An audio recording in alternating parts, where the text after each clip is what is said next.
I thought that we would look at a verse from the Gita today. We can go through it and then discuss it. Samoham sarvabhuteshu. Sama is where you get the English word same from. And sama has the same meaning in Sanskrit. Sama aham. I am the same. Sarvabhuteshu. Towards all beings. I'm the same towards all beings. I'm equal towards all beings.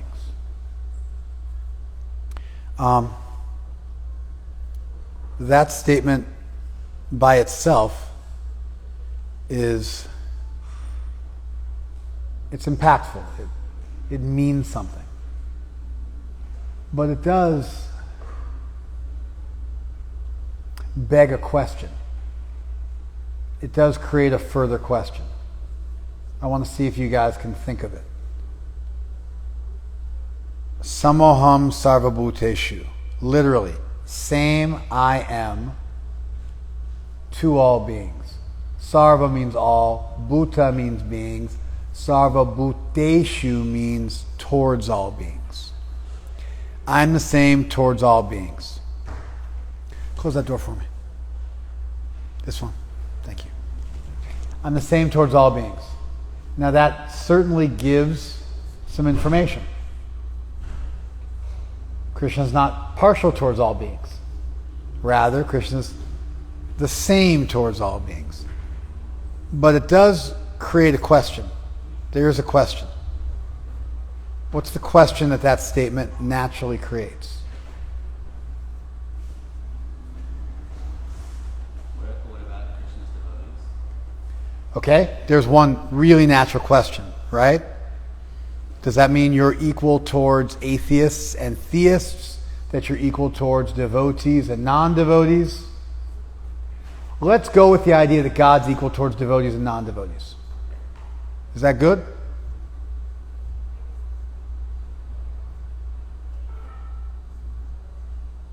These are non-rhetorical questions. I'm actually looking to have some engagement with you guys. Would it be a good thing if Krishna was equal towards devotees and non-devotees, towards atheists and theists? Would that be a good thing or a bad thing? Be a good thing, right? Okay. It would be a good thing because? Because we look at God being all good. So therefore God should be good towards everyone. Yes. And if God played favorites, that would? Mean he wasn't all good and equal to. He wasn't all good. And equal to everyone. And part of being all good is being equal towards all people. If you're trying to connect the idea of being equal to all towards people with being good towards all people, with being all good. So if God's all good, he's good towards all people. If he's good towards all people, he's equal towards all people. You're trying to connect the dots, right? You could see where somebody could argue, why is it necessarily good to be equal towards people? For instance, if a parent was all good, would they be equal towards strangers the same way they were equal towards their children? It wouldn't be. So under a little bit of scrutiny, your ideas, it suffers a little bit, doesn't it? You'd have to argue why being all good means being equal. Because it's not always true that being good necessarily equates or is the synonymous with being equal, right? But anyway, you're on the board. We got to score up on the board. Okay. So it would be a good thing if Krishna was equal towards all people because it would show a lack of partiality, a lack of favoritism, a lack of nepotism. Usually we think of nepotism as being a bad quality. You favor and give positions and jobs and enrichment towards those people who are close to you. They have a term for this in American politics. They call it pork belly politics. Pork belly politics. The idea is based on eating meat. Let's get that door closed.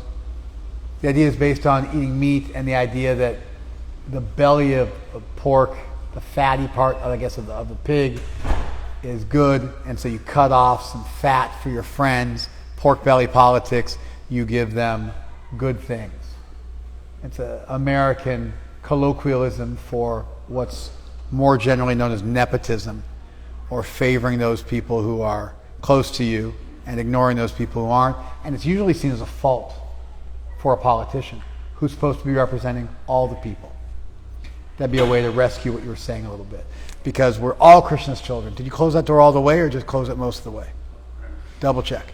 And so that would be a way of rescuing what you said, because you could say that everyone is Krishna's child. And if you favored one child over another child, that could be seen as a fault. Right? Okay. Is it a good thing or a bad thing to favor people? Yes. It would be good if Krishna treats everyone equal, like prima facie or originally, but it would be better if then Krishna also allowed the other person to indicate what kind of relationship they wanted with him, and then Krishna responded to that. It's good if, as a general principle, prima facie means at first glance. And so what you really meant to communicate, it's not a terrible usage of the term, but as a general principle, Krishna should be equal towards everybody. But it would be a fault if that's all Krishna had in his gas tank. Krishna should also be capable of reciprocating individually with every living entity depending on what they desire. Therefore, an absolute statement of equality would be problematic, because it would mean that there was no way to cultivate a deeper relationship with Krishna, that Krishna was just one size fits all. That would seem problematic for an all-powerful being, that Krishna will only have one relationship with you, irrespective of whether you turn towards him or away from him. It would indicate that you were in a monergistic relationship as opposed to a synergistic relationship. There wasn't room for any exchange or love or interaction. Rather, Krishna just gave one thing to all people. So you came at him with a knife, and he gave you one thing. You came at him with a garland, he gave you the same thing. It made absolutely no difference whatsoever how you approached Krishna, and that would really mean that Krishna was completely indifferent to us and our desires, and we were in a one-way relationship with Krishna where nothing we could do could cultivate a relationship. So you're honoring on a surface level, which would be prima facie, or as a general principle, but it has to be modifiable. And really what you're saying, and I tend to think this is a better way to state it, is the question that is created by the statement, I am equal towards all beings, is how and in what way? It's a statement. It means something, but it's far from definitive. It's far from definitive. I am equal towards all means you're not partial. You're not a nepotist. You're not engaging in material favoritism. But it does naturally create the question of, like, for instance, if you say the United States of America, the very statement, the United States of America, leaves you wondering, in what way are we all united? And in what way are we individual states? The very statement, United States of America, the word states acknowledges that these states have an independent existence. Did you follow that? Just the very statement itself indicates that automatically. And in fact, a number of governments, for instance, the government of Japan, when modernizing towards the end of the 1800s, when they were trying to figure out what type of relationship they wanted to create between the individual fiefdoms, or what came to be called prefects. Japan has a system of a prefectural system where they have a number of different prefects, like 40 some odd prefects in the 4 islands, main islands of Japan. There's 14,000 plus islands actually in Japan, but there are 4 major islands, and then there are, I think, some 40 some odd prefects. And they purposely chose not to have a state structure because a state structure conveys too much independence to the individual states. So they had to acknowledge the different islands and the different communities that existed, the different governments that existed. But they didn't want to give absolute autonomy or even massive autonomy, and so they did not adopt the state model. They instead adopted the prefect model. And I believe they got that. I'm quite sure of it. They got that from the Italians, with whom they had enjoyed a relationship of trade for several centuries. They allowed Catholic preachers to come into Japan, and they'd had a long-standing relationship with the Italians. This was during a time in the world where everybody was colonizing and traveling around the world and trying to make strategic alliances with other countries. And so whether it was the England creating colonies, or the U.S., which also has its own fair share of colonies, or the French, the Italians got in on the game as well on a smaller scale. Spain got in on it too. The Philippines were a Spanish colony for a while. That's why people speak Spanish, or at least it's a language that is spoken in the Philippines. And so they adopted the prefect system because they did not want to convey too much independence to the individual communities. So when you say United States of America, which you've probably never thought of, but it communicates that we're united in some capacity and that we're also individual states in some capacity. And so naturally, if somebody was philosophically minded, if they were thinking, when they heard United States, they would naturally ask, in what way are you united and in what way are you individual? Pujari, shush! And so I had the natural question when Krishna said, I'm equal towards all. How equal? In what way are you equal towards all? If you were to take Krishna's statement, I'm equal to all, as an absolute statement, he is absolutely equal to all, then we run into the same kind of problems I brought up for you. Or the same problem you attempted to solve. But prior to attempting to solve the problem, you should identify the problem by saying, when I hear I'm equal to all, I wonder how far I should take that statement. And if we want to know how far to take that statement, where would we look? Where would we look to know how far to take that statement? Earlier in the text. Okay? I'm sorry? Or right after. Earlier or afterwards. Okay? Generally speaking, if you make a statement and then you need to modify it, when do you do that? Immediately. You do it immediately afterwards. Therefore, looking immediately afterwards would be the most logical place to look. None of you thought to do that. That was a mistake on your part, in my opinion. Additionally, you could look elsewhere in the text, because it may be that Krishna has addressed this point in several places. So there may be other places you could look, but the first place you would look is immediately afterwards for the immediate context. I don't know that looking beforehand would be the best place to look, although I don't think it would be bad to get some context. I think as a general rule, when someone wants to modify something they say, they introduce a statement and then they modify it. And in fact, Krishna says, Na me dvesha asti. Na me dvesha asti.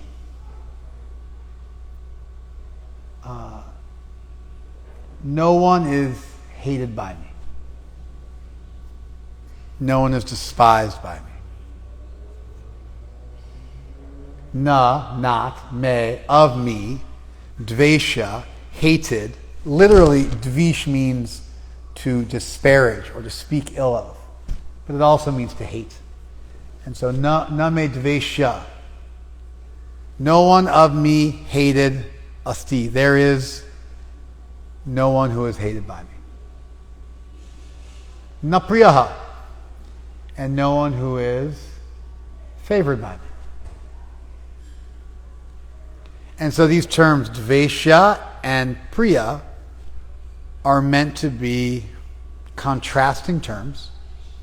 And so you would just pick the appropriate English terms. No one is despised by me, and no one is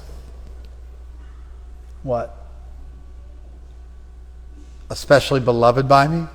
No one is disparaged by me. No one is glorified by me. That doesn't fit so well. I think the best English terms is no one is hated or loved by me. No one is hated or is dear to me. Priya usually means dear to me. But it could be beloved, dear, liked, partial to, favorite. And on the other side, disliked, hated, disparaged, criticized. I am equal to all. No one is hated by me or favored by me. No one is hated by me or loved by me. I'm not partial to or against anyone. Prabhupada's translation, I envy no one, nor am I partial to anyone. Also works. Also works. Does that modify Krishna's statement? It does. It does. Does it fully explain the situation? It doesn't. It still leaves you like, okay. So is there more? Is that it? You're just neutral towards everybody? I'm equal to all. I'm neutral towards all. No one is favored by me. No one is unfavored by me. It leads to, well, what if I devote my life to you? That you like this gets me nothing?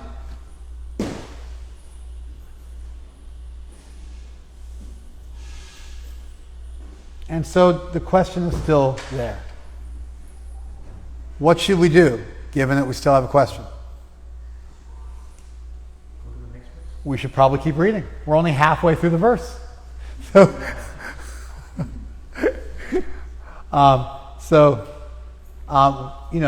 a good thing to do. You always want to just keep looking to see if the information is clarified. And the only way you can appreciate Krishna's clarifying comments are by acknowledging the natural questions which arise from reading each piece of the verse. Without noticing the questions which are created by reading each piece of the verse, you won't be able to appreciate the profundity, the depth of what Krishna says subsequently and how it all fits together. It's important to actually go through this exercise of noticing the questions which are created as you're reading through the verse, because then as Krishna adds elements to the verse, you will be able to appreciate how those elements modify and deepen what's already been spoken. This slowing down and asking questions is valuable. Ye bhajanti tu mam bhaktya. Ye bhajanti, those who worship. Ye bhajanti tu mam, but those who worship me. Now, but is tu in Sanskrit means but. And so tu, but ye bhajanti, those who worship mam. Ye bhajanti tu mam bhaktya. Those who worship me with bhakti. And it's important to note that worship of Krishna, bhajanti, they worship, is from the Sanskrit root bhaj, which means to worship, or to share, or to love. And so, but those who love me with bhakti, and the root of the word bhakti is also bhaj. So bhaj becomes bhajanti and bhakti. And bhaktya means with bhakti. But those who worship me with bhakti. And so to some extent, Krishna's almost saying those who do bhakti to me with bhakti. It's not redundant, but it's not entirely not redundant. In English, there's a famous statement by an English language critic. He said, "There's no there there. There's no there there." And he was saying there is nothing meritorious in a piece of writing. There is no there, something there in that thing. And so sometimes by using the same word, you got to do what needs to get done. Do and done, same root. You follow? And so you can sometimes use the same verbal root in several conjugations, and it creates meaning. But those who worship me with bhakti, but those who do bhakti to me with bhakti, but those who worship me with devotion. Krishna's really pushing this devotional aspect. And the word to in English is a coordinating conjunction that joins two ideas which are being contrasted with one another. It's contrastive. And so when I say, this is the case, but except in situations when you introduce a term like but, you're indicating that there is an exception or special circumstances which may change the initial statement you make. And so you are modifying your statement to allow for exceptions to a rule, a general rule you may have just indicated, and you are now saying there is an exception to that rule. And you're contrasting what is coming after the but with what came before the but. But there's a special class of people, and that's a class of people who worship me with devotion. Is this an interesting point? Why is this an interesting point? It adds extra to what he's saying. Now that it's not exactly equal to everybody, because it's like... It's not an absolute statement. He's introducing an exception to the general rule. Right? What were you going to say? I was going to say it applies to us. It directly addresses the question we raised of, wait a second, that means I worship Krishna my whole life and nothing happens? Krishna says, except for those people who worship me with bhakti. And he introduces that there is some special consideration for them. But this also creates another question. What is the other question? What about the people that don't? Well, we know he's equal towards you. He's neutral towards you. This creates another question, and if you don't get what the question is, I'm going to start to seriously wonder about your level of intelligence. Yes? How do you treat those people? Yeah! It's kind of a huge, multi-trillion-dollar question. Except for those who worship me. So what do? You send them to hell forever? Or you do hate them? I don't hate anybody. Except for those people who worship me. Those people I hate. We have no idea what comes next. Except for those people, it's completely open-ended. It doesn't answer the question at all. The question we should have. You guys following this? Except for those people who worship me with devotion. What happens to them? Right? Maite, they are in me. Apiteshu aham, and I am in them. Is that fully satisfying? No. It's not satisfying to me. Why is it not satisfying, Rupanuga Prabhu? It's not clear what it means there in me. It's not 100% clear, right? It's not 100% clear. And so Krishna finishes off with a bit of a... He finishes off on a bit of a cliffhanger. He does. He finishes off on a bit of a cliffhanger in this verse. What should we do? We should continue reading. That's right. You guys have figured that out finally, right? Okay. Because the idea is that Krishna makes sense and that the Gita is logical and reasonable. and that Krishna clarifies what he intends through the text. And that if you read carefully and you ask the right questions, then the subsequent statements by Krishna will tend to clarify his remarks and make things more and more clear for you, so you will understand what he's trying to communicate. And in fact, that's exactly what happens. What's the next verse, Rupanuga Prabhu? Api chet sudaracharo. That even if you are the most criminal person on the planet, if you worship me, everyone should think of you as a devotee, because you're properly situated in your determination. And very, very quickly, you will become a Dharmatma. And Arjuna, you should declare it boldly.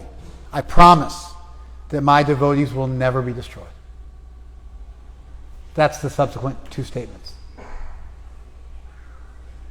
They're in me and I'm in them. And what does that mean? That means no matter what you do, if you worship me, that person should be thought of as being saintly, and their determination will ultimately win the day. And Kshipram Bhavati Dharmatma. Kshipram means quickly. Bhavati means he or she is. Which is interesting, because normally you say quickly they will become. Bhavayati, or something like that. They will become. It should be in the future tense. But it says Kshipram Bhavati. Quickly they are Dharmatma. They are a dharmic self, a dharmic soul.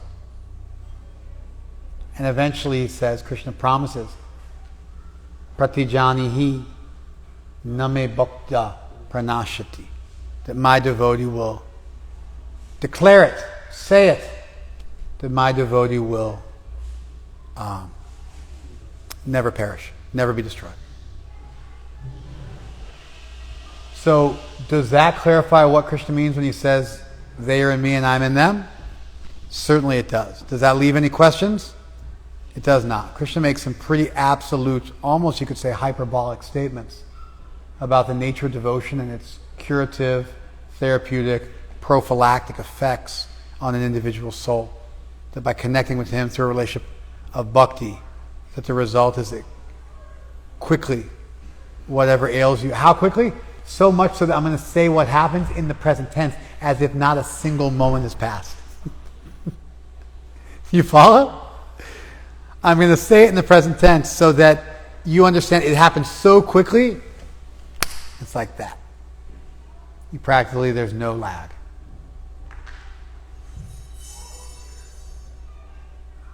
But that's not what I want to treat. I did want to complete the thought, and because we're asking natural questions, it's important to read the subsequent verses so that we can understand the conclusion. Do any questions remain now? Let's go through it again. Samoham sarvabhuteshu. Sama means what in Sanskrit? Same. Go tell them to shush. And don't close the door when you go out, because then you have to walk all the way back around. So run out, leave the door open, tell them shh really fiercely, and then come back in and shut the door.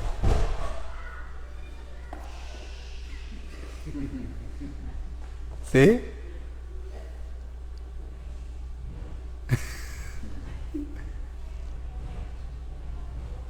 What happened? It's like that. I grabbed him. Do me a favor. Run out there and tell the parents shh, so they get it.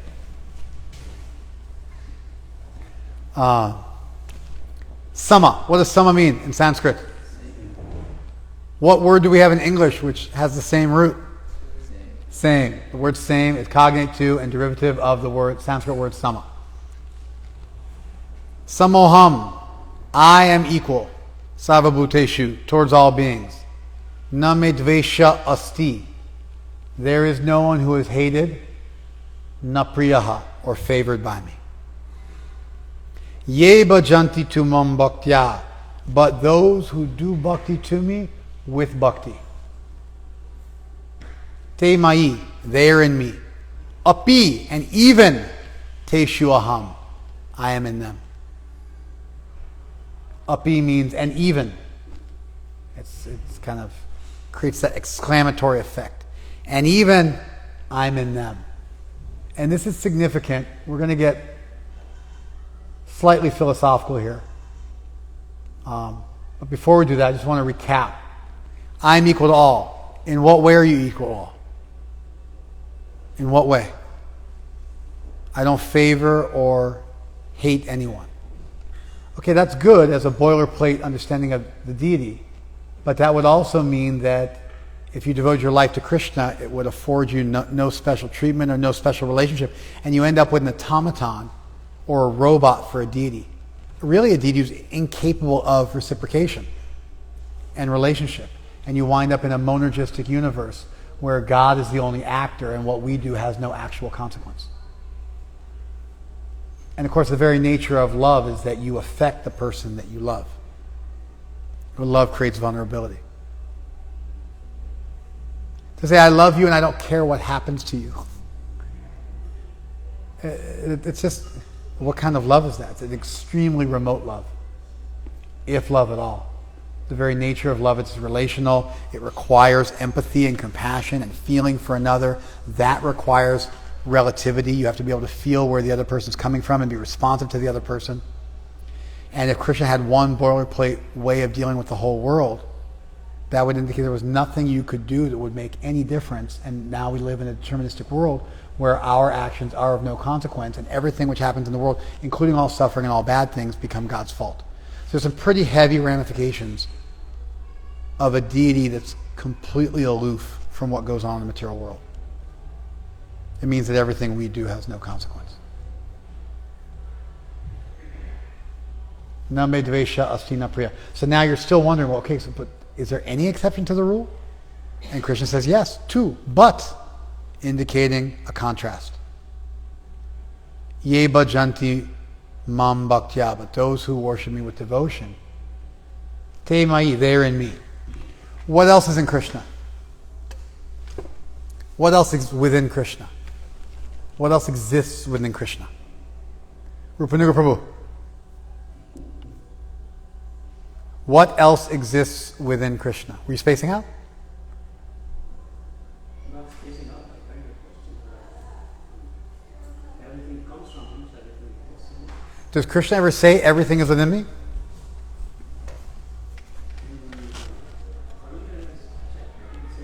Matstani sarvabhutani. Everything stands in me. Yes.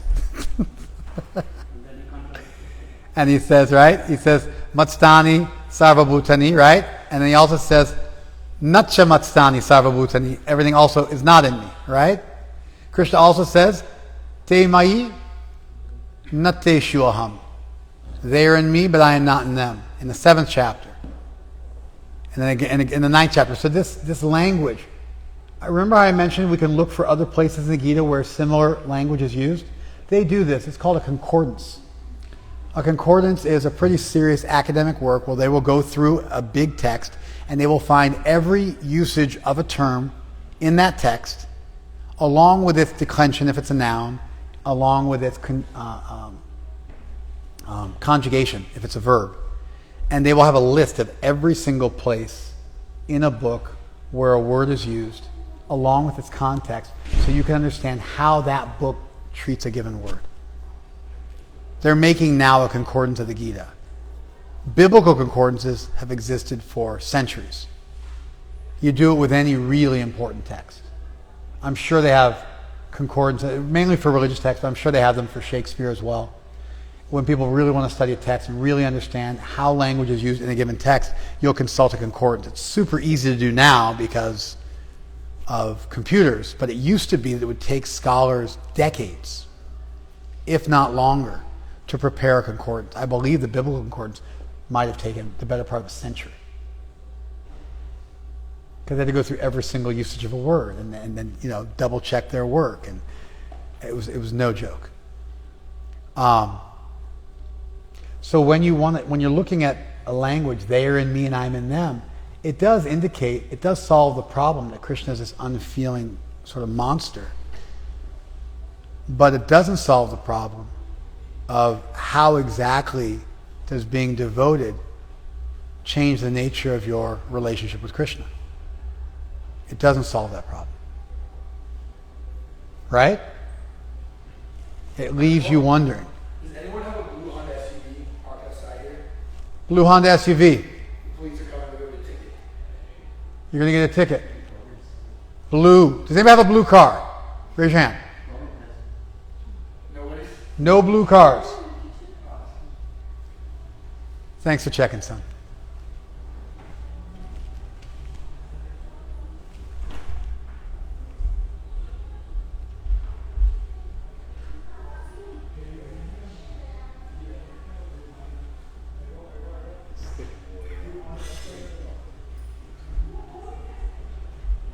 Hey, yeah, tell them to be quiet.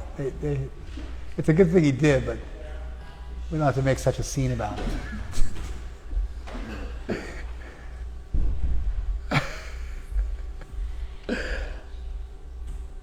Let's start again and get through it. You guys ready? Here we go. I'm equal to all. No one is hated by me or favored by me. That leads us to a natural question. What's the natural question? Keshav? Huh? It's not a natural question. What's the natural question? Shri? In what way are they favored or are? In what way are they favored? Okay. Do we get 2 F's? Can anybody get a D or better? Huh? What about devotees? All right. That's a natural question. Is Krishna an automaton? Is he a robot? Is he a one-trick pony? Does our relationship with Krishna mean nothing to him? And then Krishna says, Ye bhajanti tu mam bhaktya. But those who worship me with devotion. And we our heart goes, okay, yes. And then we have a natural question. What's the question? But those who worship me with devotion? Yeah, like what? What happens, right? Te mai apiteshu aham. They are in me and I'm in them. Does that satisfy you? Bailey? No. Why doesn't it satisfy you, Pavan? It's not clear enough. It's not clear enough. I'm getting worried here, guys. I'm having to complete all of your sentences for you. We spent a half an hour on this and nobody's getting it. What do you got? Other parts of the Gita, Krishna talks about how everything's in him. And so if he's We're getting to that in a minute. I'm equal to all. Really? What do you mean? Like the United States of America. How are we united? How are we individual states? Well, what I mean is no one's favored by or disfavored by me. Okay? It's still not clear, and it's starting to make me wonder if there's anything to this whole devotion game. Ye bhajanti tu mam bhaktya. But if you worship me with devotion, yeah, what about that? What happens then? Te mai apiteshu aham. You are in me and I'm in you. Yeah, well, what does that mean? And so now you're saying we should look elsewhere in the book, right? Wrong. Where should we look? Nivimada, who has a double master's degree. Yes, where should we look? We should look at the next verse. And the next verse, api chet. Interestingly, the next verse, api chet, even if. It's the same language. Api teshu aham. Even I am in them. Api chet. And even if. It's a double even. Even I'm in them. What does that mean? And api chet sudaratra, even if you're the most criminal person. Even if you're the most api chet sudaratra, bhajate mama nanyabhak. But if you worship me without deviation. Sadur eva hi mantavya, you should be thought of as a sadhu. Samyag vyavyasito hi saha, because you're properly situated in your determination. And then kshipram bhavati dharmatma. Quickly, you are righteous. And pratijani hi, declare this. Name bhakta pranashati. My devotee will never perish. Does Krishna answer the question there? Absolutely he does. Are there any questions left about Krishna's reciprocity with his devotees? If you're not a devotee, then he's going to be. He's neutral towards you. Is that a fault for God to be neutral towards those who are not interested in him? It's an interesting question. Is it a fault for God to leave you alone if you don't want him? No, it's respectful. It's respectful. In fact, a God who wouldn't leave you alone, like people who knock on your door and won't take no for an answer, how do we think about such people? Or if you're walking down the street and some soapbox preacher is screaming at you from on top of a soapbox. I guess they used to stand on top of soapboxes. I guess soap used to come in boxes and the preachers used to stand on top of them. It's not like a milk crate preacher. It's a soapbox preacher. So at some point there must have been boxes of soap floating around cities. Like they were milk trucks that would deliver fresh milk, so they were soap boxes. And so some soapbox preacher screams at you as you're out for a night on the town with your spouse, and they're screaming bloody murder at you and a hellfire and brimstone.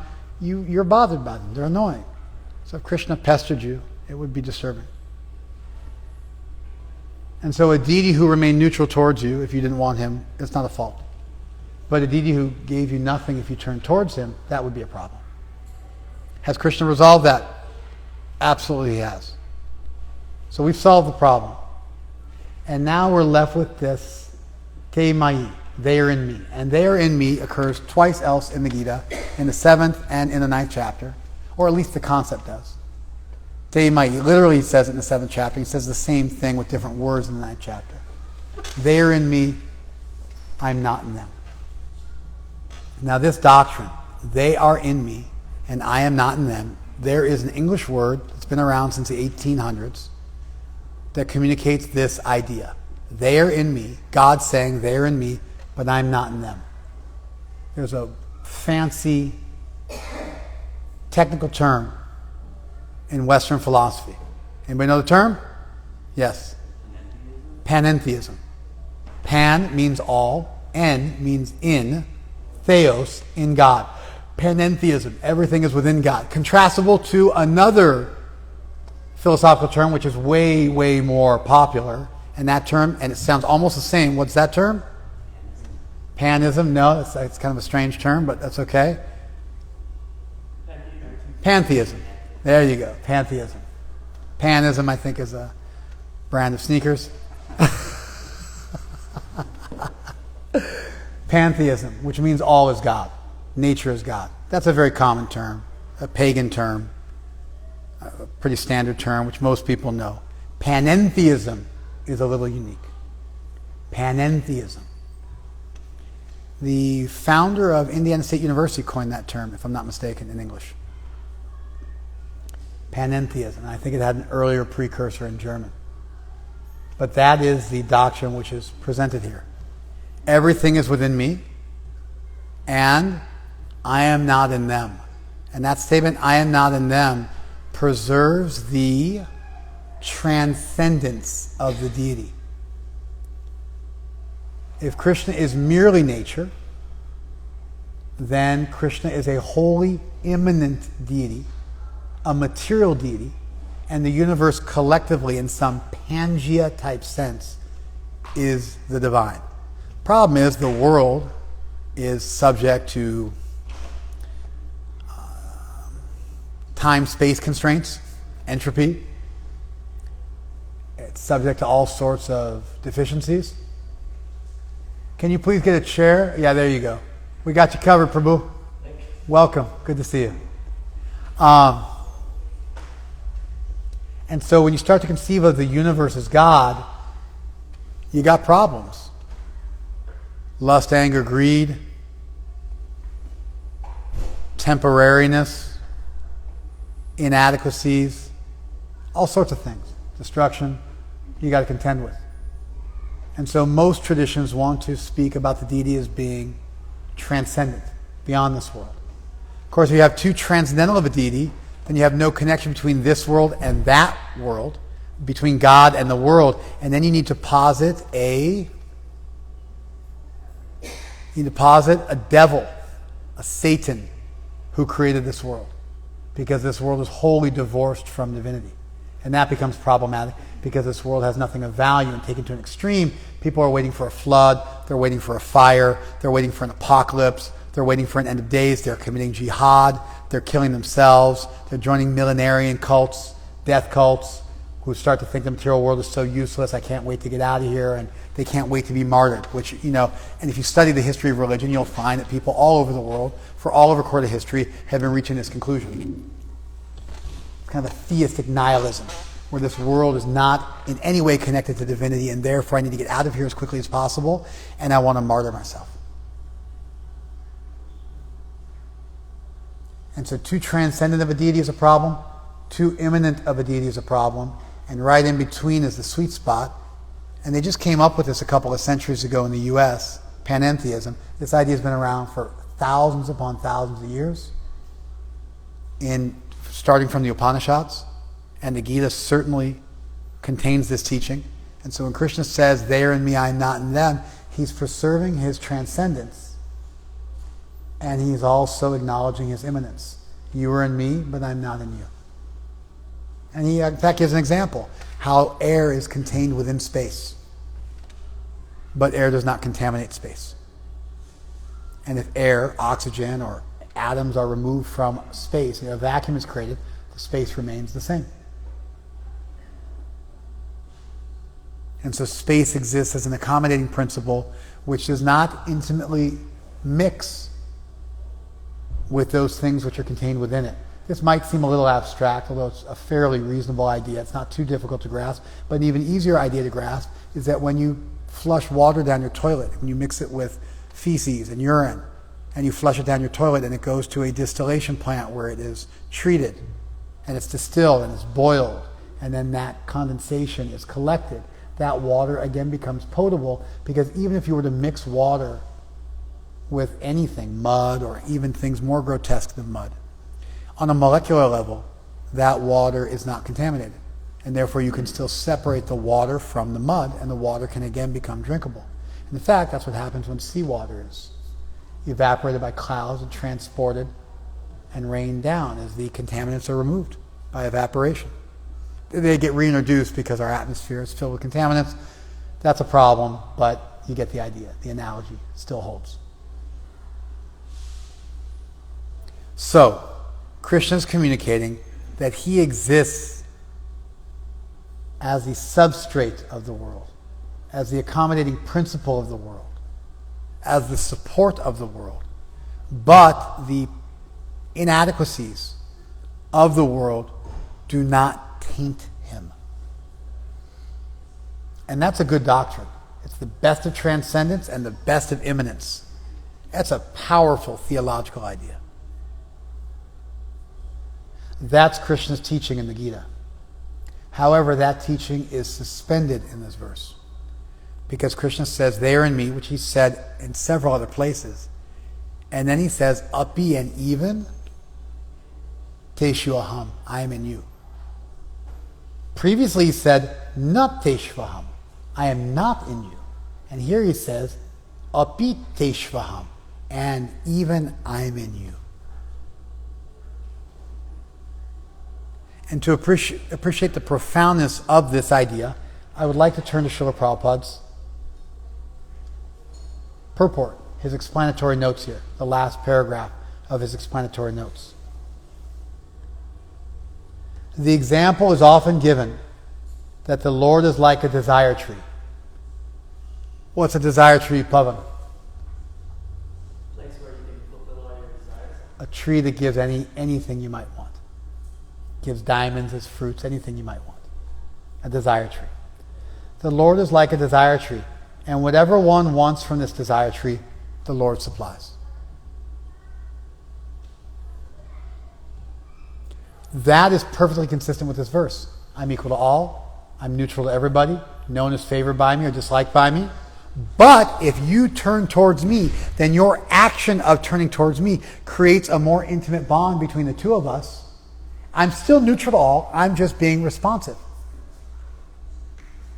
Krishna says, Yeyatamam prapadante tangs tataiva bhajamyaham. As you approach me, I reciprocate with you. Does that still indicate neutrality? It does, because Krishna is just being responsive, and anybody can approach Krishna, and Krishna will then reciprocate appropriately. Therefore, he's not favoring anybody. You follow? Because the door is open to everybody. Whatever you want, the Lord supplies. But here the explanation is more complete.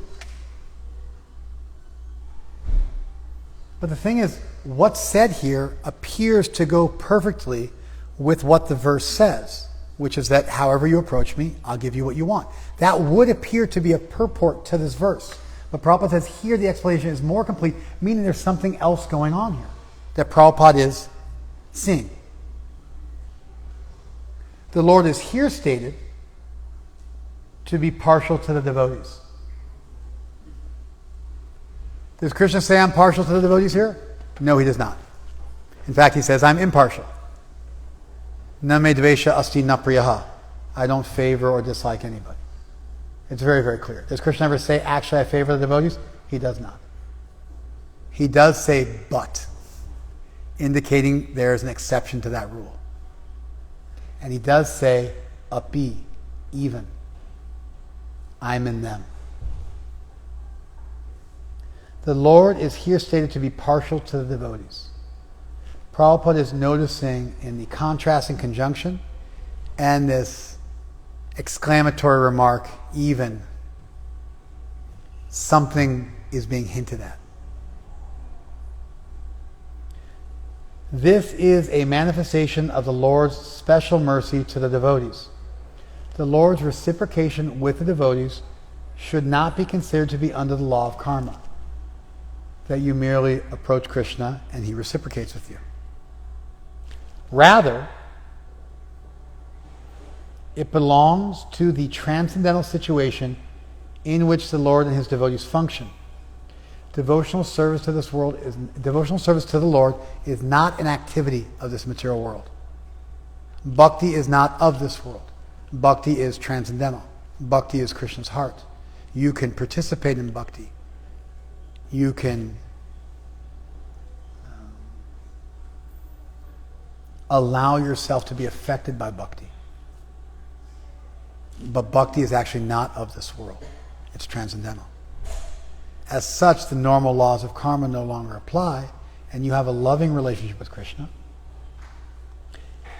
What is bhakti? It is part of the spiritual world where eternity, bliss, and knowledge predominate. And so I wanted to offer some explanatory notes to what Prabhupada said, just to wrap things up. Prabhupada is making the point here that if you turn towards Krishna, he becomes, if you fall in love with Krishna and you give your whole self to Krishna, what does he have to do with you? He has to give his whole self to you. Now that's a pretty unusual situation. We fall in love with Krishna. We give our whole being to Krishna. And falling in love is not a metaphor. It's the appropriate language for the intensity of emotion that devotees feel towards the deity. We fall in love with Krishna. He becomes our everything. We do anything for Krishna. Of course, Krishna's all good, so he never wants to do some horrible thing. So this idea, what if Krishna wanted you to commit murder? Well, Krishna's all good, so he would never ask for that. I fell in love with him because he's all good, and therefore, if you ask me if Krishna stopped being all good, then he wouldn't be Krishna anymore. So such foolish semantic games need not apply if you properly understand what we mean when we say Krishna is all good, all powerful, all present, all knowing. So you fall in love with Krishna, you give your whole self to Krishna, and then to reciprocate with you, he has to give his whole self to you. And then the normal rules of the universe no longer applies, and the normal principle that te mai, you are within me, not te shuham, but I am not in you, I'm beyond you, no longer apply. You're in me, and I'm also in you. You love me, I also love you. You would do anything for me, I would also do anything for you. And what's the evidence that this is the correct understanding of this verse? Because the subsequent verse says, even if you are the worst criminal, I will make you righteous. You'll never fall. The Bhagavatam says if a devotee closes their eyes and runs, Krishna will stop them from falling.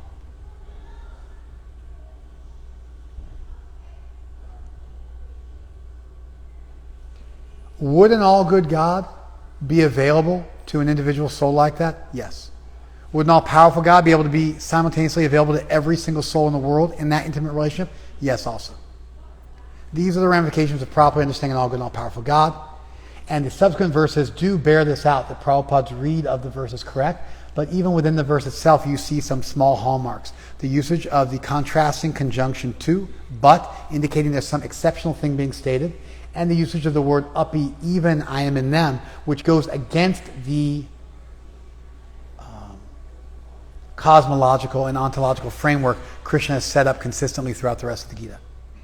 Consistently throughout the rest of the Gita, Krishna said, the entire material universe is within me, and I'm not in it, I'm beyond it. And here he says, in the heart of a devotee, I'm in there. Even I'm there with you. I'll never leave you. And we might even take it a step further and say Krishna never left us in the first place. When you turn towards Krishna, you realize he never left you in the first place. He's always been with you, stowed away in your heart, waiting for a moment where you're ready to turn the light on and see he's there. The ramifications of this are significant. When you contemplate and think about such a loving person, if you don't believe in such a person, we have to have a different conversation. We have to have an introductory conversation of why there's good evidence to believe in God. If you don't understand the nature of God, you have a dystheistic conception of God, you think that God is evil, then we have to contend with that and explain why God is all good and all powerful, and we have to deal with those sort of ideas.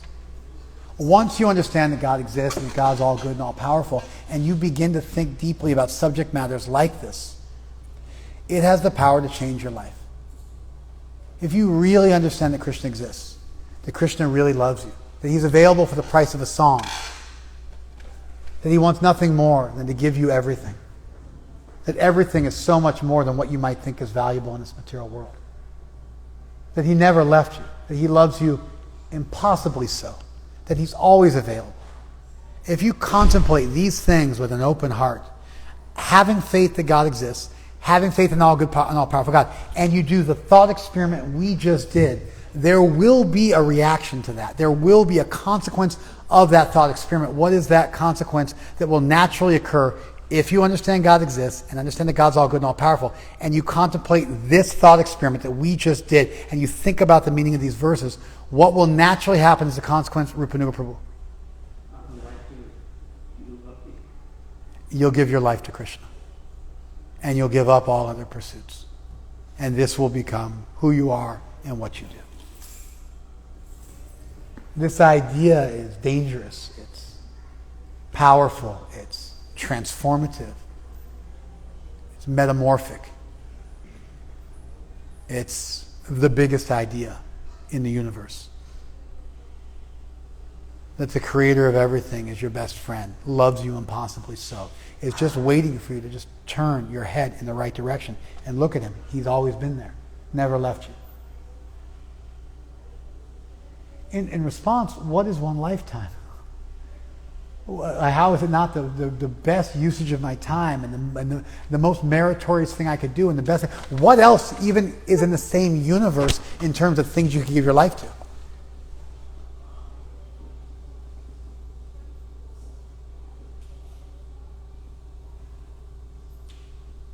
Feeding the starving world, ending slavery, the cure for cancer. These things pale in comparison. What to speak of what we all spend our time doing? Looking at pictures of cats,